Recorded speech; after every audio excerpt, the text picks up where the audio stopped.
So, Kelly, tell me, do you believe in ghosts? No. Oh. Okay. Well, why not? Because I don't. Like, I went on a ghost tour when I was in England, and you didn't speak to the Cubone in there. Oh, well. It's already depressed. So rude. Ew. I wanted to get a rating. No, he's not. He doesn't actually rate it. He changes the name for you. Oh, okay, never mind then. But yeah. Ghost tour? Yeah, I went on a ghost tour when I was in England. And it was when I was in Edinburgh, actually, so in Scotland. And it was like, oh, hey, see, like, all the sights and hear the ghost stories of Edinburgh. Mm-hmm. Which should have been really freaking cool, because there's a lot of, like, bloody history in Scotland. Okay. So, it was like, alright, great, let's go on this tour. And it was a lot of walk here, hear about something that happened where someone died, being told in a creepy voice. Alright, yeah, let's walk here. And like, oh, there's been pictures taken of this place where, like, it looked like there was a ghost. No, it's the lighting. Like, you could see it in the picture. It's like half the times where a picture is taken, it's like, oh, it's a ghost there. It's either a reflection or something, the lighting being weird, or it being edited in afterwards.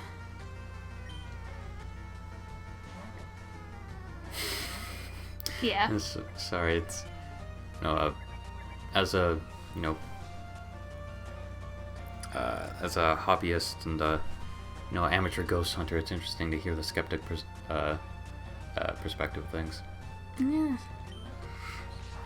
But the reason I believe that ghosts exist is because I believe, and the majority of my family believes, that my house is actually haunted. So the story behind that is my house is, well, I shouldn't say my house, my father's house is a farmhouse. It used to be, great, it used to be a farm when it was first built, I think it was 130 years ago. And it went through a number of owners, all within the family, and then eventually the family passed it off to my dad. But as the previous owner, a man, was telling my dad, his wife committed suicide. Not a few years back, sometime before my dad got the house. So the guy told my dad, I feel like I should tell you, my wife walked into the pond and drowned herself one night. That's lovely. Yeah, because she was suffering from a whole lot of mental issues. Her sons apparently estranged themselves from her, so she felt like a failure as a mother. So she just decided to end her life and have it be done with. Okay. So my dad, no. It's taking off barely anything. Okay. So, Damn you, Flab. no, I'll just use aerial lace since it can miss. So, my dad didn't really care about that, but, I don't... Sorry. He didn't really care about that, so we bought the house anyway. And, as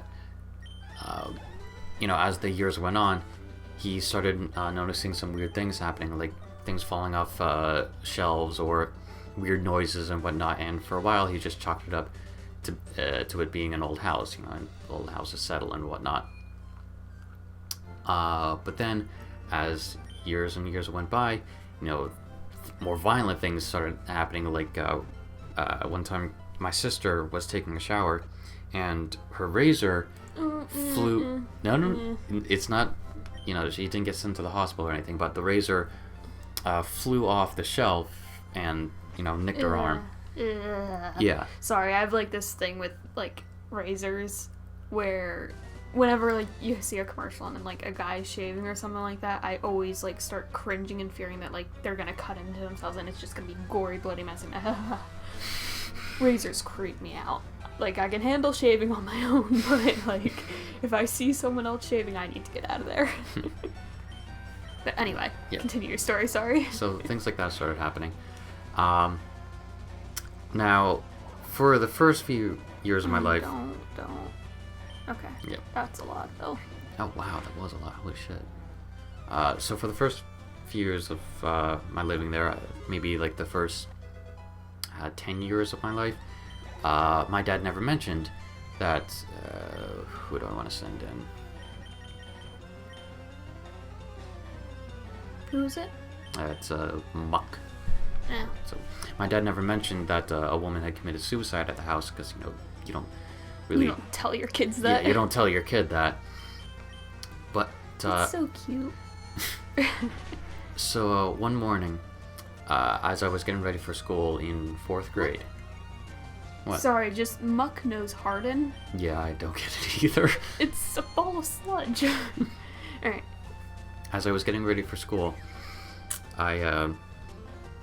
this was maybe 6 in the morning, so it was still dark out. I was getting ready. Yay. I was getting my breakfast ready and whatnot. Put the toast in the toaster. Just walking around the living room, killing time. And I looked out the window, and there was this woman standing by the edge of the pond.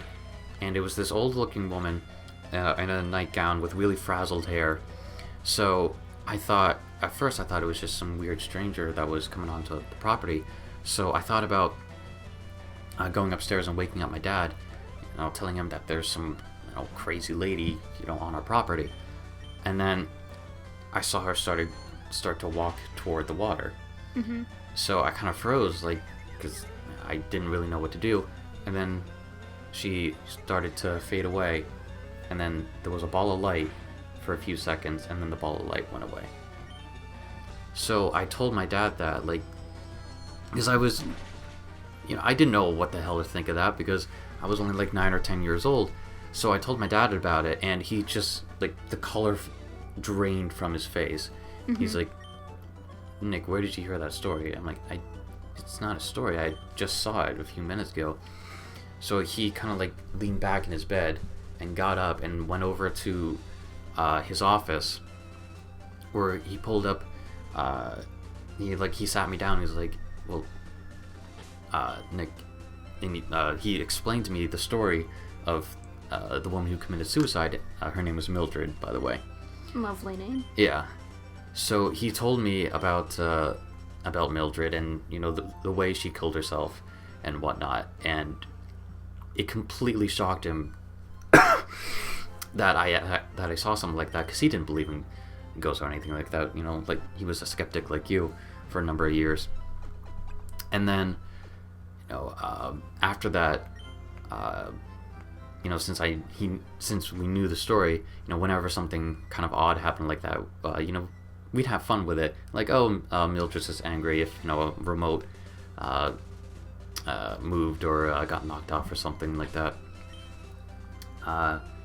But that instance is... Hold on, there's a double battle coming up, and I have to think about this. Mm-hmm.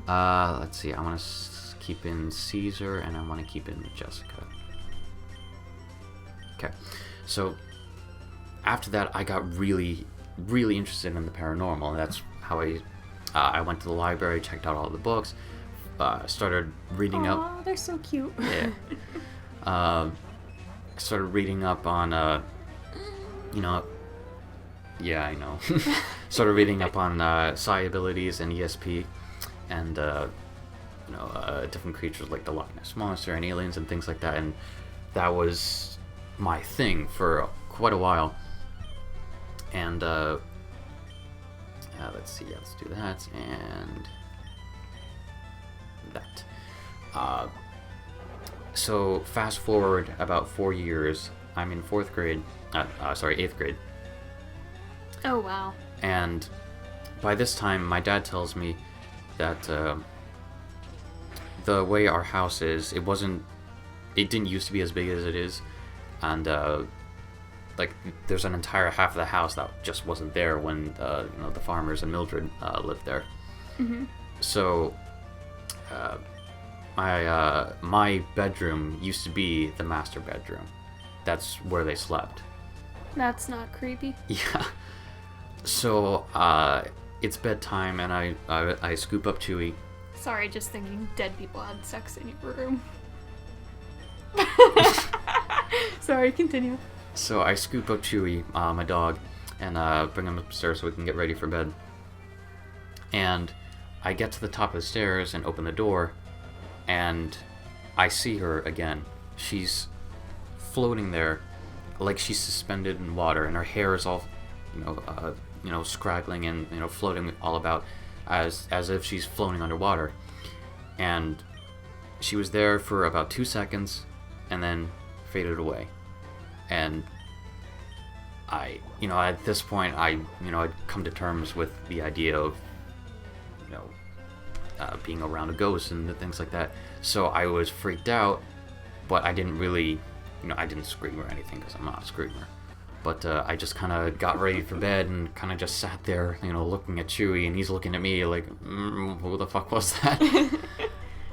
And that was, I didn't fall asleep for a while because, for obvious reasons. Mm-hmm. But because of that, I always kept Polaroid glasses, on my headboard, because whenever you see ghost hunters, they don't have like normal cameras. They have Polaroid cameras, because it picks up on ectoplasm and ectoplasm energy better. And I know I sound like a crackpot, but trust me on this. Yeah, I'm just like... So I got myself a pair of Polaroid glasses just in case. Yeah, and I would whip them on every once in a while to see if I could see anything. Yeah. Yeah, I'm just like... Did you have a fever? No, I wasn't sick. I was completely healthy. You hit a button. Oh, sorry. Yeah, I'm just like... Ugh. I don't believe it. I just think it's a bunch of bullshit. I mean, like... Sure. Well, sure what? I'm not gonna, like, say, like, you made it up or anything, because I don't think you're that type of person, like... No. But I also don't think that you saw what you saw. Because... It's kind of hard to write off a floating woman in your bedroom. Well, I feel like every time you retell a story or think back on it, it changes ever so slightly. That's a known fact. Mm-hmm. So, how long has it been since that happened? How many times have you thought about it and, like, talked about it? Well, which instance? Both. Well, the first one was around 2004, the other was 2008, so... Yeah, that's a long time ago. I mean, if I were telling it and other people were, retelling it, I could see how details would get mixed up, whispered down the alley. But, I haven't changed any details, I mean...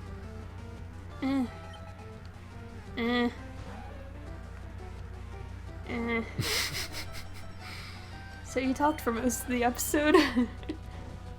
Sorry? I'm just saying, you're gonna be the one to have to find a title for this episode. Alright. Yeah.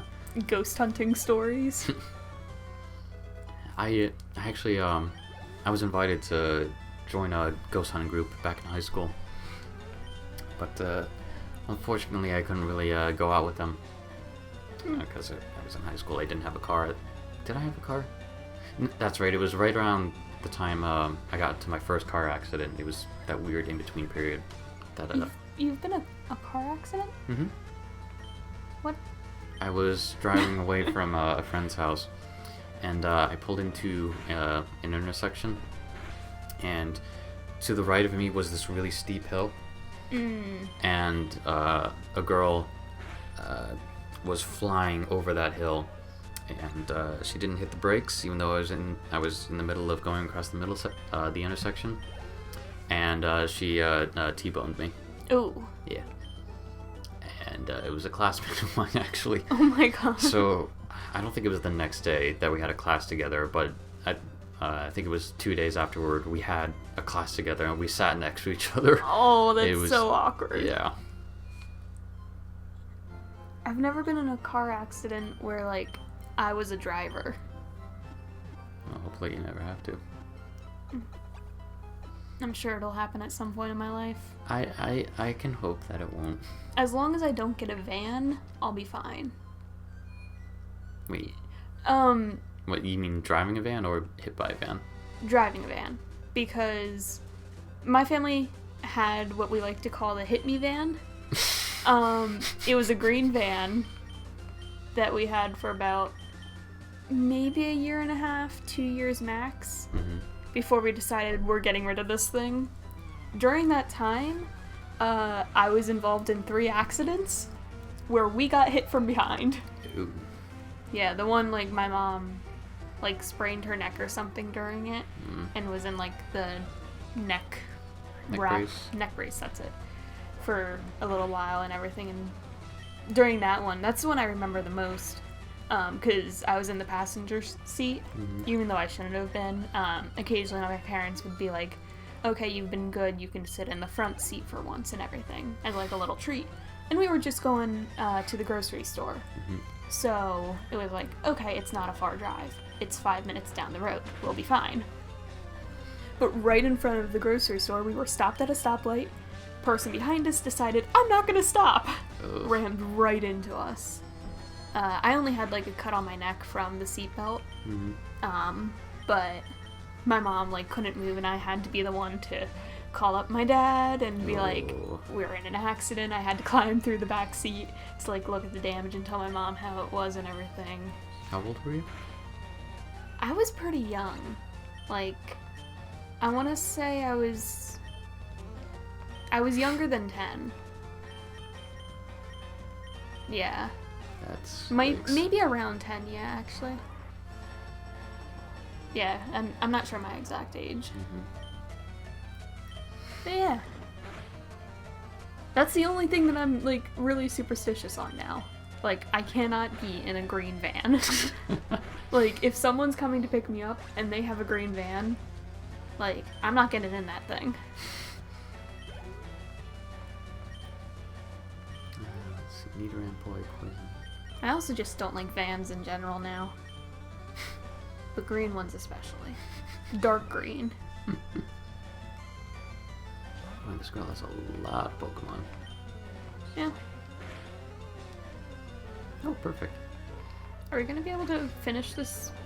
Oh, lovely. Ah, great.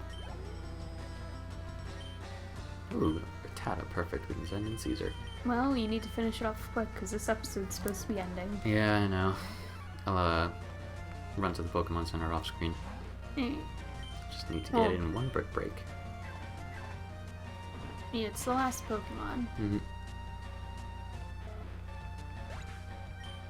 Yeah, because you said it's easier for the footage to crop after 20 minutes. Well, actually, that's not a problem anymore.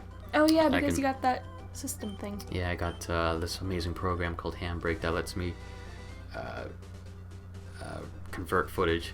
So even if it's gets corrupted and Premiere won't play it, won't recognize it anymore, I can just send it through Handbrake, and 15 minutes later, I'm golden. Which happened with an Until Dawn episode. Oh yeah. But yeah. So let us know in the comments what you think about ghosts. I'd be really interested in finding out. Yeah, finding out how much I'm right. Bye bye. Yeah. Yeah.